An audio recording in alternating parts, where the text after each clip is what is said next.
എത്ര ഡയറ്റ് നോക്കിയിട്ടും എത്ര കഠിനമായി വ്യായാമം ചെയ്തിട്ടും നിങ്ങളുടെ ശരീരഭാരം കുറയുന്നില്ലേ? മരുന്നുകളില്ലാതെ പട്ടിണി കിടക്കാതെ തികച്ചും സ്വാഭാവികമായി ശരീരഭാരം കുറയ്ക്കാൻ ആയിരക്കണക്കിന് വർഷങ്ങൾക്ക് മുൻപ് ശ്രീബുദ്ധൻ പറഞ്ഞുതന്ന ഒരു രഹസ്യമുണ്ടെന്ന് പറഞ്ഞാൽ നിങ്ങൾ വിശ്വസിക്കുമോ? ആധുനിക കാലത്തെ പലതരം വണ്ണം കുറയ്ക്കൽ രീതികളും പരാജയപ്പെടുന്നിടത്ത് നമ്മുടെ പ്രാചീനമായ ആയുർവേദവും ബുദ്ധദർശനങ്ങളും എങ്ങനെയാണ് പൂർണ്ണമായ ആരോഗ്യം നൽകുന്നതെന്ന് നാം തിരിച്ചറിയേണ്ടതുണ്ട്. നമ്മളിൽ പലരും ഇന്ന് അമിതവണ്ണം എന്ന പ്രതിസന്ധിയിലൂടെയാണ് കടന്നുപോകുന്നത്. പലരും രാവിലെയുള്ള നടത്തവും ജിമ്മിലെ കഠിനമായ വർക്കൌട്ടുകളും ഭക്ഷണ നിയന്ത്രണങ്ങളും പരീക്ഷിക്കുന്നു. എന്നിട്ടും പ്രതീക്ഷിച്ച ഫലം ലഭിക്കുന്നില്ല. ഇതിനുള്ള പ്രധാന കാരണം നമ്മൾ നമ്മുടെ ശരീരത്തെ ഒരു യന്ത്രമായി മാത്രം കാണുകയും മനസ്സിനെയും ദഹനപ്രക്രിയയെയും പൂർണ്ണമായും അവഗണിക്കുകയും ചെയ്യുന്നു എന്നതാണ്. ശരീരഭാരം കുറയ്ക്കുക എന്നത് ശരീരത്തോടുള്ള ഒരു യുദ്ധമല്ല, മറിച്ച് ശരീരത്തോടും മനസ്സിനോടുമുള്ള സ്നേഹമാണ്. പ്രകൃതിയോടിണങ്ങി ജീവിക്കുക എന്നതാണ് ആയുർവേദവും ബുദ്ധദർശനങ്ങളും നമ്മെ പഠിപ്പിക്കുന്നത്. ഈ വിഷയത്തിന്റെ ആഴങ്ങളിലേക്ക് കടക്കുന്നതിനു മുൻപ് ഈ മഹത്തായ അറിവുകൾ മറ്റുള്ളവരിലേക്കും എത്തുന്നതിനായി നിങ്ങൾ ചെയ്യേണ്ടത് ഈ വീഡിയോ ലൈക്ക് ചെയ്യാനും കമന്റ് ചെയ്യാനും. നമുക്കാദ്യം ബുദ്ധന്റെ കാലത്ത് നടന്ന ഒരു ചരിത്ര സംഭവത്തിലേക്ക് പോകാം. കോസല രാജ്യത്തെ ഭരണാധികാരിയായിരുന്നു പസേനാദി രാജാവ്. സമ്പത്തും അധികാരവും ധാരാളമുണ്ടായിരുന്ന രാജാവിന് ഒരേയൊരു പ്രശ്നം മാത്രമേ ഉണ്ടായിരുന്നുള്ളൂ: കടുത്ത അമിതവണ്ണം.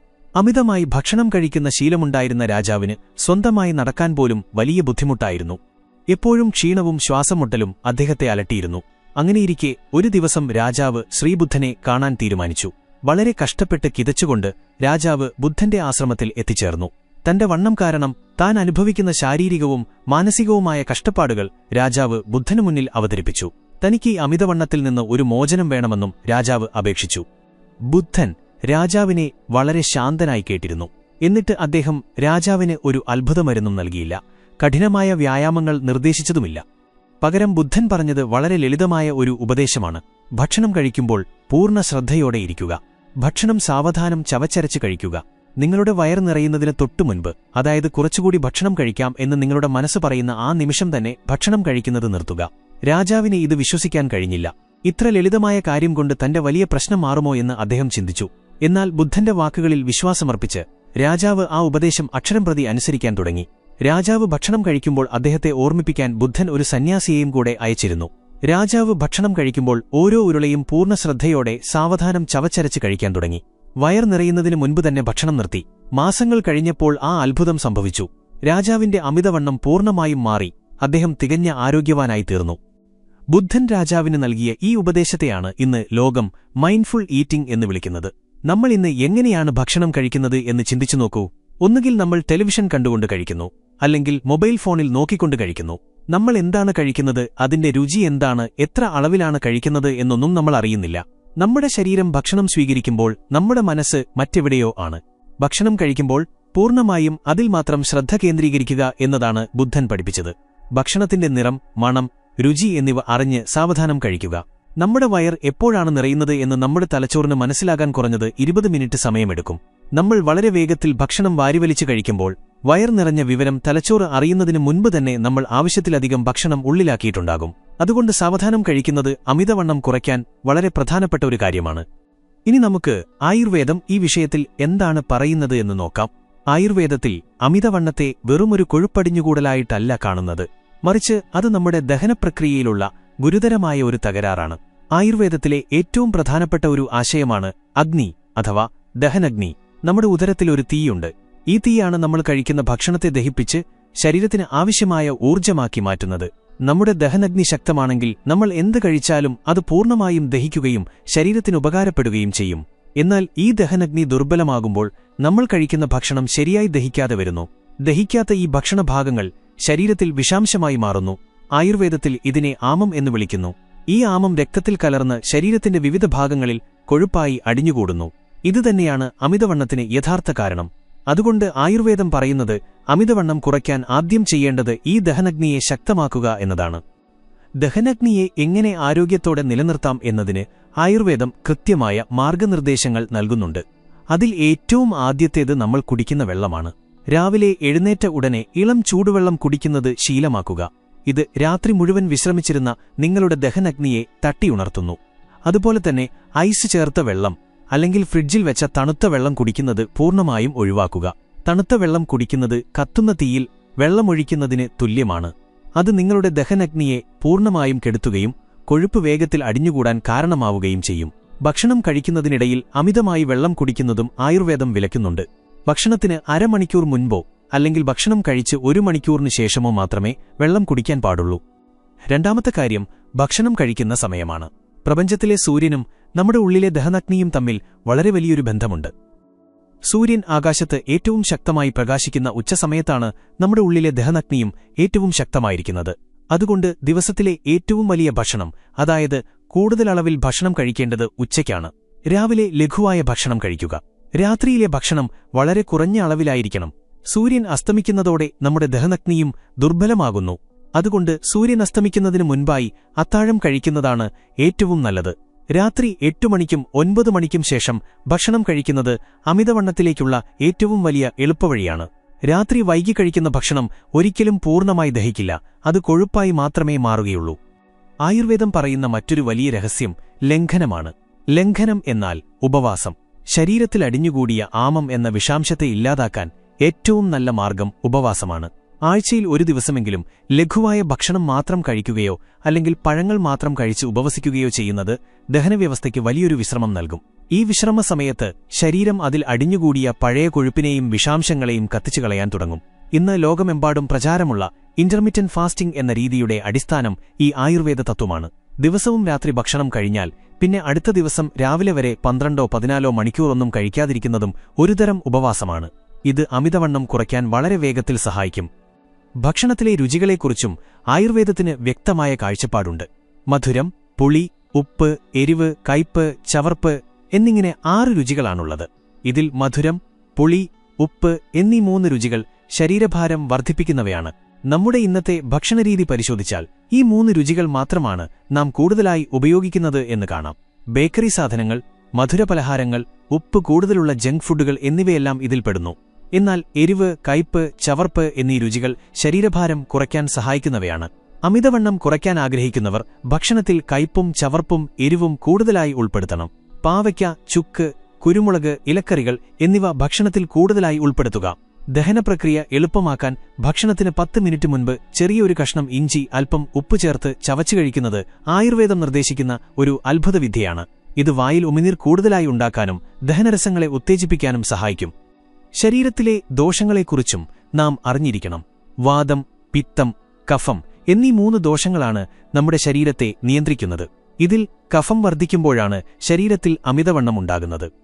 കഫം എന്നത് ഭൂമിയുടെയും വെള്ളത്തിന്റെയും അംശമാണ്.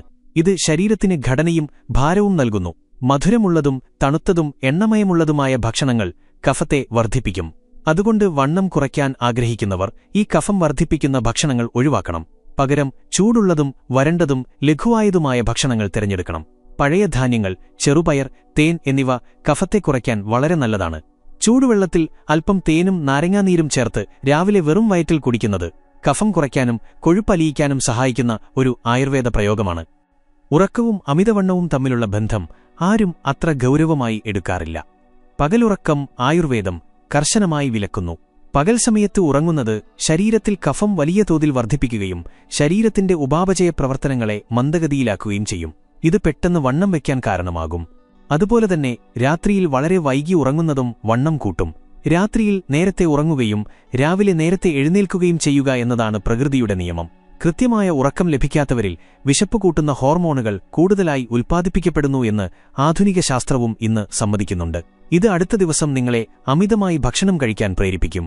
അതുകൊണ്ട് ദിവസവും രാത്രി കുറഞ്ഞത് 7-8 മണിക്കൂർ തടസ്സമില്ലാത്ത ഉറക്കം ശരീരഭാരം കുറയ്ക്കാൻ അത്യാവശ്യമാണ്. വീണ്ടും നമുക്ക് ബുദ്ധന്റെ ദർശനങ്ങളിലേക്ക് വരാം. ബുദ്ധൻ പറഞ്ഞത് മനുഷ്യന്റെ ആഗ്രഹങ്ങളാണ് എല്ലാ ദുഃഖങ്ങൾക്കും കാരണമെന്നാണ്. ഭക്ഷണത്തോടുള്ള നമ്മുടെ അമിതമായ ആസക്തിയും ഇത്തരമൊരു ദുഃഖമാണ്. നമ്മൾ പലപ്പോഴും വിശന്നിട്ടല്ല ഭക്ഷണം കഴിക്കുന്നത്. നമ്മുടെ മനസ്സിന്റെ പലവിധത്തിലുള്ള സങ്കടങ്ങൾ, ഏകാന്തത, ഉത്കണ്ഠ എന്നിവ മാറ്റാൻ വേണ്ടിയാണ് നമ്മൾ പലപ്പോഴും ഭക്ഷണത്തെ ആശ്രയിക്കുന്നത്. ഇതിനെ ഇമോഷണൽ ഈറ്റിംഗ് എന്ന് വിളിക്കുന്നു. നിങ്ങൾക്ക് സങ്കടം വരുമ്പോൾ, ദേഷ്യം വരുമ്പോൾ അല്ലെങ്കിൽ വെറുതെ ബോറടിക്കുമ്പോൾ നിങ്ങൾ എന്തെങ്കിലും കുറിക്കാൻ ആഗ്രഹിക്കുന്നുണ്ടെങ്കിൽ അത് ഇമോഷണൽ ഈറ്റിംഗ് ആണ്. ഇത് ആദ്യം തിരിച്ചറിയുക എന്നതാണ് ഏറ്റവും പ്രധാനം. ഭക്ഷണം കഴിക്കാൻ പോകുന്നതിനു മുൻപ് ഒരു നിമിഷം നിൽക്കുക. എന്നിട്ട് നിങ്ങൾക്ക് ശരിക്കും വിശക്കുന്നുണ്ടോ എന്ന് നിങ്ങളോട് തന്നെ ചോദിക്കുക. ശാരീരികമായ വിശപ്പില്ലാതെ നിങ്ങൾ കഴിക്കുന്ന ഓരോ ഉരുള ഭക്ഷണവും ശരീരത്തിൽ കൊഴുപ്പായി മാത്രമേ മാറുകയുള്ളൂ. ഭക്ഷണത്തോടുള്ള ഈ ആസക്തിയെ ബുദ്ധൻ തൃഷ്ണയെന്നാണ് വിളിച്ചത്. ഈ തൃഷ്ണയെ ധ്യാനത്തിലൂടെയും സ്വയം അവബോധത്തിലൂടെയും മാത്രമേ ഇല്ലാതാക്കാൻ കഴിയൂ. നിങ്ങൾ ഭക്ഷണം കഴിക്കുന്ന പാത്രത്തിന്റെ വലുപ്പം പോലും നിങ്ങളുടെ അമിതവണ്ണത്തെ സ്വാധീനിക്കുന്നുണ്ട്. വലിയ പാത്രത്തിൽ ഭക്ഷണമെടുക്കുമ്പോൾ നമ്മൾ സ്വാഭാവികമായും കൂടുതൽ ഭക്ഷണമെടുക്കാനും അത് മുഴുവൻ കഴിച്ചു തീർക്കാനും സാധ്യതയുണ്ട്. അതുകൊണ്ട് എപ്പോഴും ചെറിയ പാത്രത്തിൽ മാത്രം ഭക്ഷണം വിളമ്പുക. കൂടുതൽ ഭക്ഷണം കാണുമ്പോൾ കൂടുതൽ കഴിക്കാനുള്ള മനസ്സിന്റെ പ്രവണതയെ ഇതിലൂടെ തടയാൻ കഴിയും. ഭക്ഷണം കഴിക്കുമ്പോൾ ഓരോ തവണ ഭക്ഷണം വായിൽ വെച്ചതിനു ശേഷവും നിങ്ങളുടെ കൈയിലെ സ്പൂണോ അല്ലെങ്കിൽ നിങ്ങളുടെ കൈയോ താഴെ വയ്ക്കുക. വായിലുള്ള ഭക്ഷണം പൂർണ്ണമായും ചവച്ചരച്ച് ഒരു ദ്രാവകരൂപത്തിലാക്കി ഇറക്കിയതിനു ശേഷം മാത്രം അടുത്ത ഉരുളയെടുക്കുക. ബുദ്ധൻ തന്റെ സന്യാസിമാരോട് നിർദ്ദേശിച്ചിരുന്നത് ദിവസത്തിൽ ഒരു നേരം മാത്രം ഭക്ഷണം കഴിക്കാനാണ്. അത് ഉച്ചയ്ക്ക് മുൻപായിരിക്കണം. ബാക്കി സമയം മുഴുവൻ ധ്യാനത്തിനും സമൂഹത്തിന്റെ നന്മയ്ക്കുമായി മാറ്റിവെക്കുക. നമുക്ക് സാധാരണക്കാർക്ക് ദിവസത്തിൽ ഒരു നേരം മാത്രം ഭക്ഷണം കഴിച്ച് ജീവിക്കാൻ ബുദ്ധിമുട്ടായിരിക്കും. എന്നാൽ നമുക്ക് ചെയ്യാൻ കഴിയുന്ന വളരെ പ്രധാനപ്പെട്ട ഒരു കാര്യമുണ്ട്. 2 ഭക്ഷണങ്ങൾക്കിടയിലുള്ള സമയം കൃത്യമായി പാലിക്കുക. ഇടയ്ക്കിടെ എന്തെങ്കിലും കൊറിക്കുന്ന ശീലം പൂർണ്ണമായും നിർത്തുക. രാവിലെ ഭക്ഷണം കഴിഞ്ഞാൽ ഉച്ചവരെ ഒന്നും കഴിക്കാതിരിക്കുക. ഇടയ്ക്ക് വിശക്കുകയാണെങ്കിൽ ചൂടുവെള്ളം മാത്രം കുടിക്കുക. ഇത് നിങ്ങളുടെ ദഹനവ്യവസ്ഥയ്ക്ക് വിശ്രമം നൽകും. നമ്മൾ പ്രകൃതിയിൽ നിന്ന് ലഭിക്കുന്ന ഭക്ഷണങ്ങൾ കഴിയുന്നതും അതിന്റെ സ്വാഭാവിക രൂപത്തിൽ തന്നെ കഴിക്കാൻ ശ്രമിക്കുക. ഫാക്ടറികളിൽ നിർമ്മിക്കുന്ന വറുത്തതും പൊരിച്ചതുമായ ഭക്ഷണങ്ങൾ, കൃത്രിമ നിറങ്ങൾ ചേർത്തവ, ടിന്നിലടച്ച ഭക്ഷണങ്ങൾ എന്നിവ പൂർണ്ണമായും ഒഴിവാക്കുക. ഇത്തരം ഭക്ഷണങ്ങളിൽ പ്രാണോർജ്ജം അഥവാ ജീവനില്ല എന്നാണ് ആയുർവേദം പറയുന്നത്. ജീവനില്ലാത്ത ഭക്ഷണം ശരീരത്തിന് യഥാർത്ഥ ഊർജ്ജം നൽകില്ല. അവ വെറും ശൂന്യമായ കലോറികൾ മാത്രമാണ് നൽകുന്നത്. പ്രകൃതിദത്തമായ പച്ചക്കറികൾ, പഴങ്ങൾ, നട്ട്സ് എന്നിവയിൽ ജീവന്റെ തുടിപ്പുണ്ട്. അവ നമ്മുടെ ശരീരത്തിന് ആരോഗ്യവും ഉന്മേഷവും നൽകും. വ്യായാമത്തിന്റെ കാര്യത്തിലും ആയുർവേദത്തിന് വ്യക്തമായ കാഴ്ചപ്പാടുണ്ട്. വണ്ണം കുറയ്ക്കാൻ വേണ്ടി മാത്രം കഠിനമായി വ്യായാമം ചെയ്യുന്നത് നല്ലതല്ല. വ്യായാമം എന്നത് നമ്മുടെ ദിനചര്യയുടെ ഭാഗമായിരിക്കണം. രാവിലെ എഴുന്നേറ്റ് അല്പനേരം യോഗ ചെയ്യുകയോ അല്ലെങ്കിൽ പ്രകൃതിയുമായി സംവദിച്ചുകൊണ്ട് നടക്കുകയോ ചെയ്യുന്നത് ശീലമാക്കുക. ഇത് ശരീരത്തിലെ രക്തയോട്ടം വർദ്ധിപ്പിക്കുകയും പേശികൾക്ക് കരുത്ത് നൽകുകയും ചെയ്യും. യോഗയിലെ സൂര്യനമസ്കാരം അമിതവണ്ണം കുറയ്ക്കാൻ വളരെ മികച്ച ഒരു മാർഗമാണ്. ഇത് ശരീരത്തിലെ എല്ലാ അവയവങ്ങൾക്കും വ്യായാമം നൽകുകയും ദഹനഗ്നിയെ ഉത്തേജിപ്പിക്കുകയും ചെയ്യുന്നു. കഠിനമായ വ്യായാമങ്ങളെക്കാൾ പ്രധാനം സ്ഥിരതയാണ്. ദിവസവും അരമണിക്കൂർ വ്യായാമം ചെയ്യുന്നത് ആഴ്ചയിൽ ഒരു ദിവസം മാത്രം മണിക്കൂറുകളോളം വ്യായാമം ചെയ്യുന്നതിനേക്കാൾ ഫലം നൽകും. ചുരുക്കത്തിൽ, മരുന്നുകളില്ലാതെ അമിതവണ്ണം കുറയ്ക്കാൻ നിങ്ങൾ ശ്രദ്ധിക്കേണ്ട പ്രധാന കാര്യങ്ങൾ ഒന്നുകൂടി ഓർമ്മിപ്പിക്കാം. ഒന്നാമതായി, ബുദ്ധൻ പറഞ്ഞതുപോലെ പൂർണ്ണ ശ്രദ്ധയോടെ ഭക്ഷണം കഴിക്കുക. രണ്ടാമതായി, വയർ നിറയുന്നതിന് തൊട്ടുമുൻപ് ഭക്ഷണം കഴിക്കുന്നത് നിർത്തുക. മൂന്നാമതായി, ആയുർവേദം പറയുന്നതുപോലെ നിങ്ങളുടെ പ്രധാന ഭക്ഷണം ഉച്ചയ്ക്ക് കഴിക്കുകയും രാത്രിയിലെ ഭക്ഷണം വളരെ ലഘുവാക്കുകയും ചെയ്യുക. നാലാമതായി, ദഹനഗ്നിയെ കെടുത്തുന്ന ഐസ് വാട്ടർ ഒഴിവാക്കി എപ്പോഴും ഇളം ചൂടുവെള്ളം ശീലമാക്കുക. അഞ്ചാമതായി, പ്രധാന ഭക്ഷണങ്ങൾക്കിടയിൽ വെറുതെ കുറിക്കുന്ന ശീലം പൂർണ്ണമായും ഉപേക്ഷിക്കുക. ആറാമതായി, ദഹനം നന്നാക്കാൻ ഭക്ഷണത്തിനു മുൻപ് ചെറിയ കഷ്ണം ഇഞ്ചി കഴിക്കുക. ഏറ്റവും അവസാനമായി, കൃത്യസമയത്ത് ഉറങ്ങുകയും ഉണരുകയും ചെയ്യുക. ഈ ലളിതമായ കാര്യങ്ങൾ നിങ്ങളുടെ ജീവിതത്തിന്റെ ഭാഗമാക്കിയാൽ നിങ്ങൾക്ക് ശരീരത്തിലുണ്ടാകുന്ന അത്ഭുതകരമായ മാറ്റങ്ങൾ കാണാൻ കഴിയും. ഇതിന് പണച്ചെലവില്ല. ആരോഗ്യത്തിന് ഹാനികരമായ പാർശ്വഫലങ്ങളില്ല. ഇതിനു വേണ്ടത് കുറച്ചു ക്ഷമയും സ്വന്തം ശരീരത്തോടുള്ള സ്നേഹവും അച്ചടക്കവും മാത്രമാണ്. ഓർക്കുക, നിങ്ങളുടെ ശരീരം അതിവിശുദ്ധമായ ഒരു അമ്പലമാണ്. ആ അമ്പലത്തിലേക്ക് എന്ത് പ്രവേശിക്കണം എന്ന് തീരുമാനിക്കേണ്ടത് നിങ്ങളാണ്. നിങ്ങളുടെ നാവിന്റെ രുചിയല്ല, മറിച്ച് നിങ്ങളുടെ ശരീരത്തിന്റെ യഥാർത്ഥ ആവശ്യമാണ് നിങ്ങളുടെ ഭക്ഷണത്തെ തീരുമാനിക്കേണ്ടത്.